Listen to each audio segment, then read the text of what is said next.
भारतीय जनता पक्षाचे विधान परिषदेसाठी उमेदवारांची यादी जाहीर करताच कोपरगावच्या राजकारणात नवा अध्याय सुरू झाला आहे।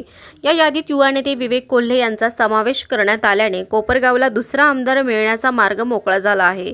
भाजपच्या केंद्रीय कार्यालयातून 28 एप्रिल रोजी जाहीर झालेल्या या यादीत कोल्हे यांचे नाव 4थ्या क्रमांकावर आहे। त्यांच्या उमेदवारीमुळे स्थानिक पातळीवर राजकीय समीकरणांना नवे वळण मिळणार असल्याची चर्चा रंगली आहे। विशेष म्हणजे पक्षाने अनुभवी नेतृत्वासोबतच तरुण चेहऱ्यांनाही संधी देत संतुलित संघटनात्मक धोरण कायम ठेवले आहे।